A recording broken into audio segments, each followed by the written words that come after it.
antara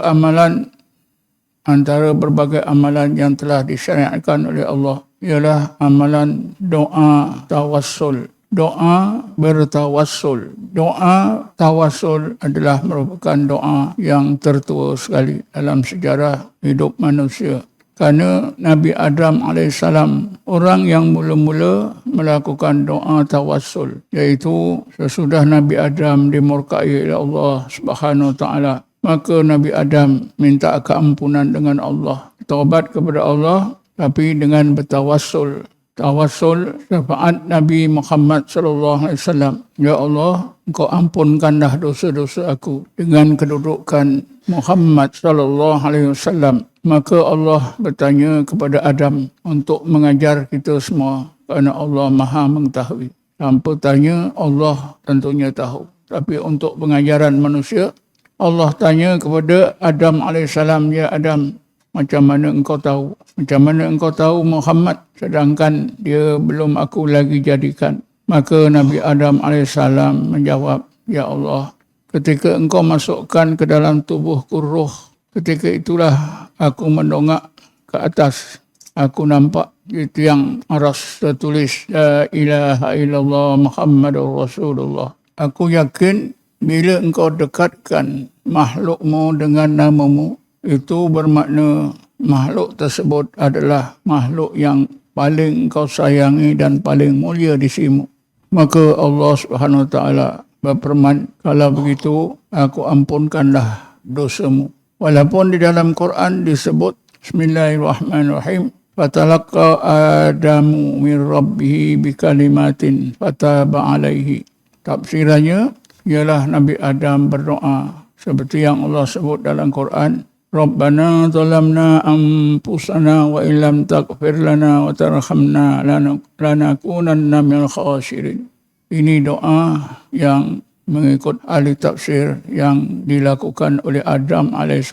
Tapi rahsia Nabi Adam bertawassul dengan Nabi Muhammad itu tidak disebut dalam ayat ni, tapi sudah ada mengandungi makna. Sebab itulah Nabi Adam dan isterinya Sayyidatina Hawa diampunkan oleh Allah Subhanahu Wa Taala. Kerana itu maka doa tawassul adalah doa yang tertua. Amalan tawassul adalah amalan seluruh nabi-nabi dan rasul-rasul. Di dalam Islam, tawassul terus diamalkan, dilakukan oleh para sahabat, tabi'in dan tabi'in sehinggalah sekarang. Bagaimanapun istilah tawassul atau ilmu dan amalan tawassul tidak hanya digunakan satu istilah tawassul saja. Tawassul juga digunakan berbagai istilah. Antaranya ialah isti'anah, istighasah, imdad dan lain-lain. Istighasah berarti minta tolong. Isti'anah juga berarti minta tolong. Semuanya itu merujuk kepada tawassul. Dan tawassul itu berarti berdoa kepada Allah dengan menggunakan syafaat Nabi Muhammad SAW atau dengan menggunakan keberkatan para alim ulama, orang-orang yang benar-benar bertakwa kepada Allah Subhanahu Wa Taala, seperti yang Nabi Adam gunakan. Kerana itu maka tawassul bermula daripada minta syafaat kepada Nabi Muhammad SAW. Minta syafaat kepada Nabi diistilahkan tasyafu'. Tasyafu' berarti minta syafaat, berdoa kepada Allah dengan syafaat Nabi Muhammad SAW. Itulah tasyafu' yang kemudiannya diistilahkan juga tawassul, istighasah, isti'anah, imdad. Mengenai imdad kadang-kadang disebut dalam doa, madadni ya Rasulullah, bantulah aku ya Rasulullah. Maksudnya tidak lari daripada minta syafaat, berdoa kepada Allah dengan syafaat Rasulullah sallallahu alaihi wasallam semasa beliau masih hidup, begitu juga sesudah wafatnya, hinggalah bila-bila. Ternyata doa berwasilah, bertawassul adalah doa yang, kaedah doa yang terbaik, kerana mudah dikabulkan oleh Allah Subhanahu Wa Taala. Amalan bertawassul sejak Rasulullah terus diamalkan oleh umat Islam sampai sekarang. Tetapi di abad ke-8 Hijriah muncul seorang ulama yang bernama Ibnu Taimiyah yang wafat pada tahun 728 Hijrah. Beliau adalah merupakan ulama yang pertama yang mengharamkan tawassul. Tetapi pandangan beliau itu ditentang oleh seluruh ulama. Kerana itu umat Islam terus bertawassul. Sehinggalah sampai abad yang ke-12 Hijriah lahir seorang ulama yang bernama Muhammad bin Abdul Wahab. Beliau mula mengharamkan amalan tawassul. Muhammad bin Abdul Wahab meninggal dunia tahun 1206 Hijrah atau 1205 Hijrah. Karena itulah kita dapati suara-suara setengah ulama, siapa berdoa dengan doa tawassul, dia telah melakukan perbuatan yang menyekutukan Allah. Dia menjadi musyrik, orang yang menyekutukan Allah, terkeluar daripada Islam, boleh dibunuh. Jadi munculnya pengharaman amalan tawassul yang dibawa oleh Muhammad bin Abdul Wahab berdasarkan kepada ajaran Ibnu Taimiyah baru berlaku kira-kira 200 tahun lebih sedikit. Kalau kita kira kewafatan beliau 1206 Hijriah, sekarang 1446 Hijrah. Walaupun pengaruh pandangan Wahabi hanya mempengaruhi 5% daripada seluruh umat Islam di seluruh dunia, namun pandangan Wahabi yang mengharamkan amalan tawassul itu tetap muncul di sana sini sehingga membimbangkan ramai orang-orang Islam. Baik-baik orang Islam doa dengan doa tawassul, ada yang takut bertawassul kerana takut melakukan amalan menyekutukan Allah Subhanahu wa taala. Pada hari ini amalan tawassul yang memang jelas disyariatkan dalam Islam sudah dikotori dengan pandangan yang salah, yang menyimpang daripada kebenaran. Kerana ada saja orang alim yang mengartikan tawassul itu kita minta pertolongan daripada makhluk. Apatah lagi bila tawassul itu digunakan dengan istilah istighasah, isti'anah, imdad dan sebagainya. Istighasah artinya minta tolong. Isti'anah juga artinya minta tolong. Imdad juga berarti minta dilempahkan syafaat Nabi.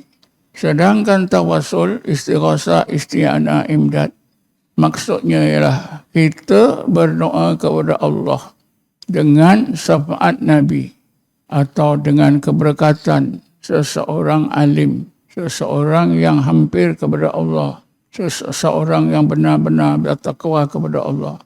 Mereka tukar istighasah, tawassul, isti'anah kepada minta kepada Nabi, minta kepada wali yang dah mati, minta kepada orang-orang yang di dalam kubur. Ini adalah satu kejahatan yang mereka lakukan yang tak disedari oleh mereka, salahnya, sesatnya. Malahan sebaliknya mereka berasa telah melakukan tanggungjawab besar kerana mengingatkan orang ramai daripada melakukan perbuatan syirik, menyekutukan Allah. Ini menunjukkan kerana kejahilan mereka. Mereka sudah ubah doa tawassul, istighasah, isti'anah, imdad yang berarti berdoa kepada Allah dengan syafaat Nabi, dengan keberkatan orang-orang alim, para wali, ditukar kepada minta kepada Nabi yang dah mati, minta kepada orang-orang alim, wali-wali yang sudah mati, dengan pergi berdoa di kuburnya. Ini adalah satu kesalahan yang disebabkan oleh kejahilan mereka kerana mereka lari daripada maksud tawassul, istighasah dan isti'anah. Mereka tidak baca kitab-kitab yang menerangkan istilah-istilah tersebut. Antara kitab yang awal yang menjelaskan konsep tawassul, istighasah, isti'anah, imdad dan juga ziarah kubur ialah sebuah kitab yang ditulis oleh seorang ahli hadis yang bernama Syekh Taqiyuddin Subki yang meninggal dunia tahun 745 Hijrah. Dalam kitab tersebut, Syekh Taqiyuddin Subki menjelaskan bahawa semua istilah tersebut mempunyai makna yang sama, iaitu berdoa kepada Allah dengan syafaat Nabi Muhammad, syafaat Nabi-Nabi dan Rasul-Rasul, keberkatan para alim ulama, para wali Allah. Allah Subhanahu wa taala berfirman, "Ya ayyuhallazina amanu taqullaha." Wahai orang-orang beriman, hendaklah kamu bertakwa kepada Allah, melakukan perintahnya, menjauhkan segala larangannya. Wabtagu ilahi al-wasilah, dan carilah wasilah, itulah tawassul. Wajahidu fi sabilihi la'allakum tuflihun. Dalam ayat ini, wasilah itulah yang dimaksudkan dalam kehidupan kita, tawassul. Sehingga kita boleh bertawassul dengan amal-amal soleh kita. Katalah kita berdoa, ya Allah, Engkau kabulkanlah doaku ni, permintaan aku ni, dengan keberkatan seluruh amal-amal soleh yang aku lakukan selama ini. Itu boleh saja. Itulah di antara tawassul dengan amal soleh. Bukan hanya kita melakukan amal, tapi kita boleh memohon kepada Allah supaya Allah kurniakan sesuatu dengan keberkatan amal-amal kita. Dan ini banyak cerita yang berkaitan. Jadi kesimpulannya, kita perlu berdoa dengan doa tawassul. Kalau kita ingin mudah diterima doa kita oleh Allah Subhanahu wa ta'ala, abaikan saja kritikan-kritikan setengah mereka terhadap amalan tawassul, amaran-amaran yang menakutkan kita. Kerana Rasulullah SAW sendiri pun beberapa kali bertawassul. Ada satu riwayat, Rasulullah pergi ziarah makam Mak Sayyidina Ali, Fatimah binti Asad. Mak Sayyidina Ali, Fatimah binti Asad, pernah menjaga Rasulullah semasa kecil. Kerana itu Rasulullah ziarah kuburnya sambil Rasulullah berdoa, ya Allah, dengan syafaat para nabi-nabi dan rasul-rasul yang telah Engkau utuskan, dan dengan kedudukan aku sebagai nabi dan rasulmu, Engkau sampurnakan rahmat dan nikmat yang Engkau curahkan kepada Fatimah binti Asad ini. Hadis ini adalah hadis yang dikatakan hadis hasan, bukan hadis dhaif, bukan hadis palsu, yang selalu digunakan oleh ulama bagi menegaskan bahawa Rasulullah juga selalu bertawassul. Tapi timbul pandangan kita bertawassul pada Rasulullah masa hidup boleh, sesudah wafat tidak boleh. Tapi kenapa Rasulullah bertawassul dengan seluruh nabi-nabi dan rasul-rasul yang sudah pun meninggal? Malahan tadi Adam AS bertawassul kepada Rasulullah, walaupun Rasulullah belum lahir lagi ke dunia ini.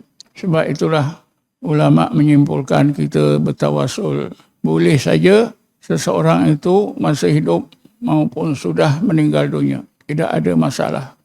A'udzubillahi minasyaitonirrajim. Bismillahirrahmanirrahim.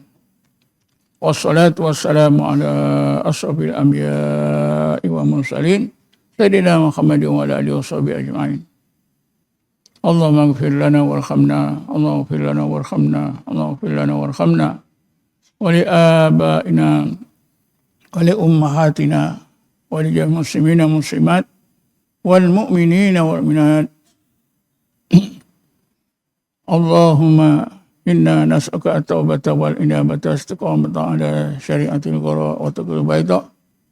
Allah ja'alna mustaqiman wa la taj'alna saqiman ala haq. Rabbana atina fid dunya hasanah wa fil akhirati hasanah wa qina adzaban nar. Rabbana atina min ladunka rahmatan wa hab lana min rasyada. Wa sallallahu ala sayyidina Muhammadin nabiyil ummi wa ala alihi wa sahbihi wasallam. Alhamdulillahirabbil alamin.